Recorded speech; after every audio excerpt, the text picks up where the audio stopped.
Assalamualaikum warahmatullahi wabarakatuh anak-anak.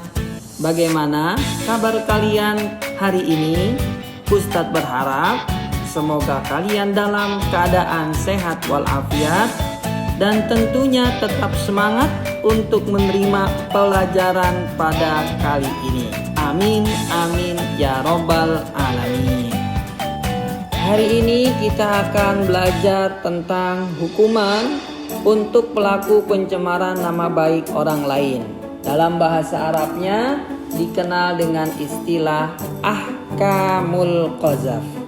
Di buku kalian ada pada halaman 40. Tujuan pembelajaran kita kali ini tidak lain adalah jangan sampai ada di antara kita yang mencemarkan nama baik orang lain.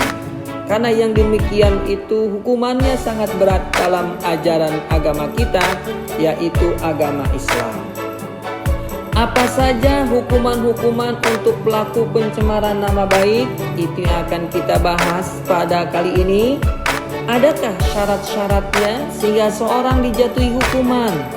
Hukuman yang berat tersebut, adakah hal-hal yang menggugurkan hukuman-hukuman untuk pelaku tersebut? Itu yang akan kita bahas pada kesempatan kali ini. Baik, tetap semangat untuk memperhatikan pembahasan kita kali ini. Yang pertama tentang ta'riful qazaf. Artinya definisi qazaf. Ada dua. Al-qazafu lughatan ar-ramyu. Yang pertama, qazaf secara bahasa artinya melempar. Wa syar'an, sedangkan yang kedua, definisi qadzaf secara istilah. Titik dua, ar-ramyu bizina ala jihati ta'yir.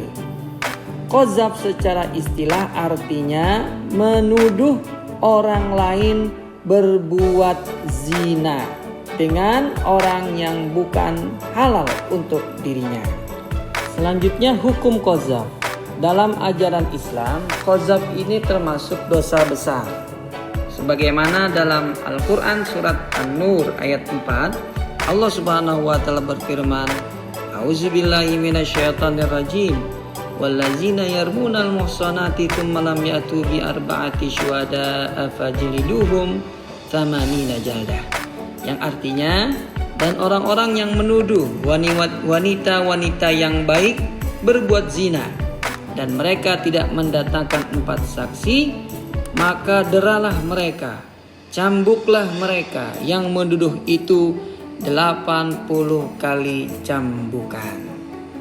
Berikutnya adalah syarat-syarat orang yang menuduh. Ada 4. Yang pertama, ayyakuna balighan aqilan.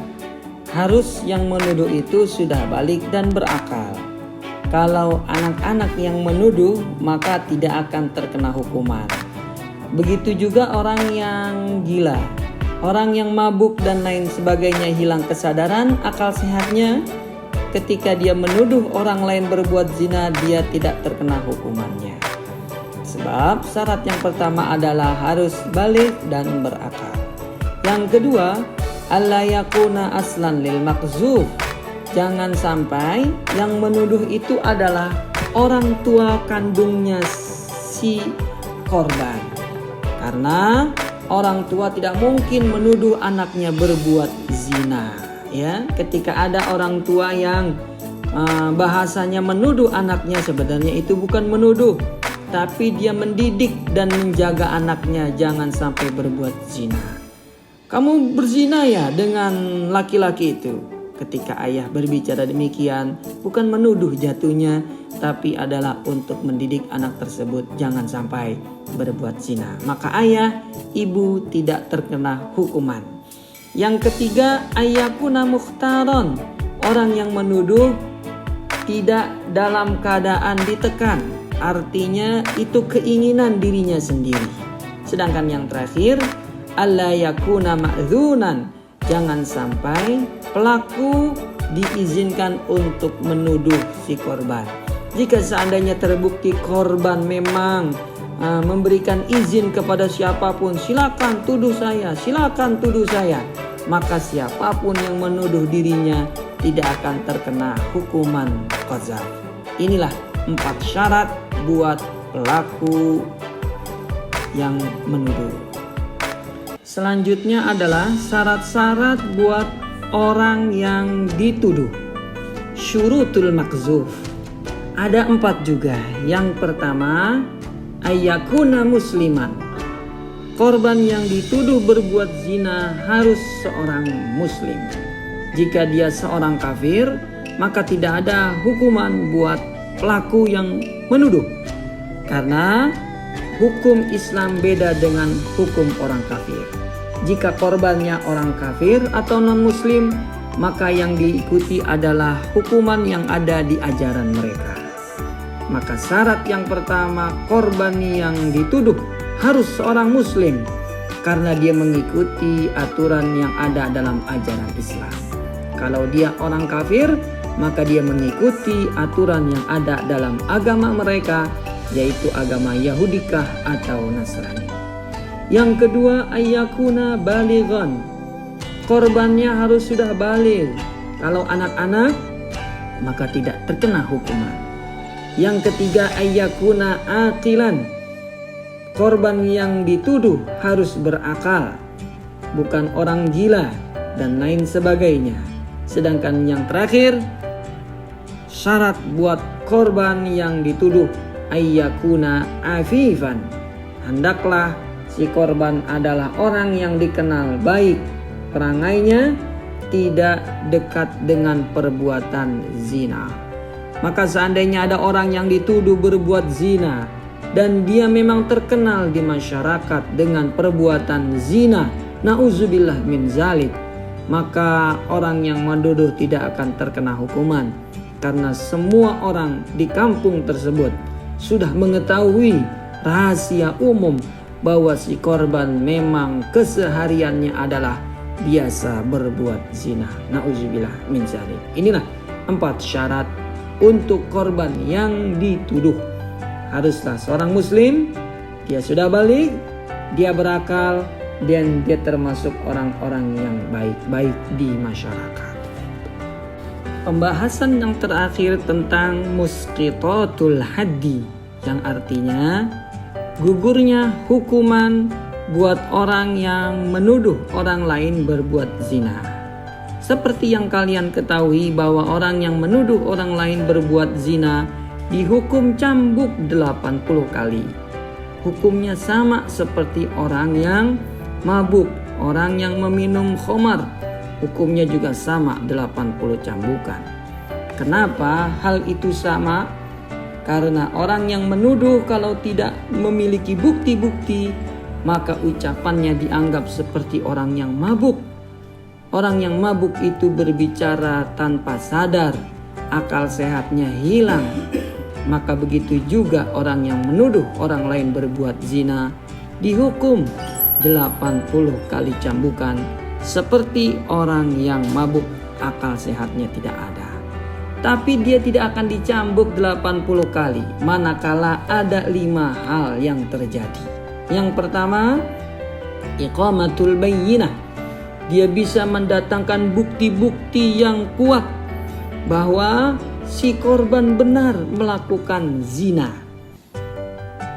Buktinya harus didatangkannya 4 saksi, bahwa 4 orang menyaksikan dengan jelas bahwa si korban benar-benar melakukan perbuatan zina. Kurang dari 4, maka yang dicambuk bukan yang berzina, yang dicambuk adalah yang menuduh orang lain berbuat zina.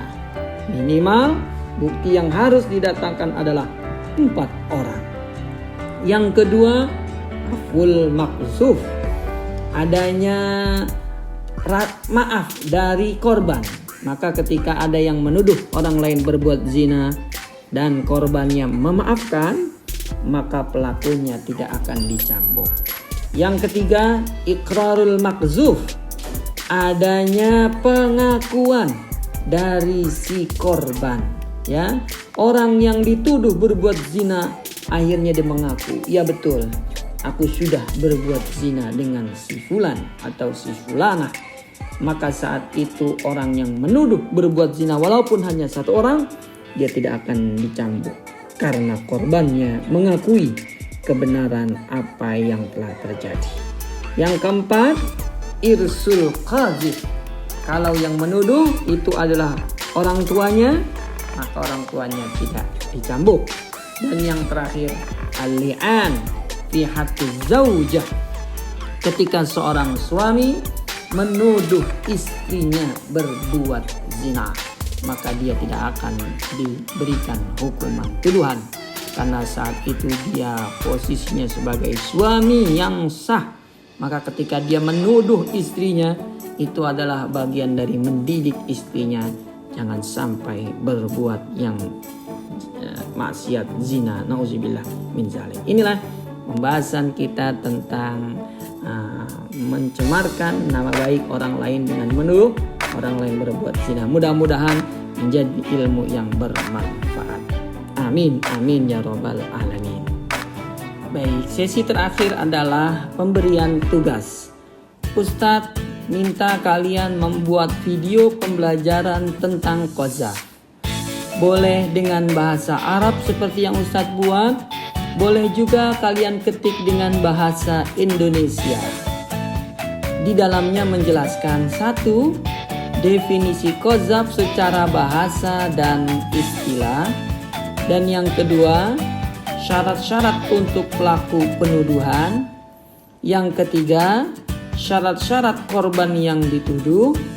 Dan yang terakhir adalah hal-hal yang menggugurkan hukuman menuduh orang lain. Silakan kalian buat step pertama dengan membuat slide dalam bentuk PowerPoint. Ketiklah dengan bahasa Indonesia, judulnya adalah Ahkamul Qadzaf. Kemudian setelah itu kalian isi definisi qadzaf bahasa dan istilah, syarat-syarat dan hal-hal apa saja yang menggugurkan. Setelah itu kalian save dalam bentuk video. Jadilah saat itu slide yang kamu buat dalam PowerPoint awalnya bisa berubah menjadi video pembelajaran.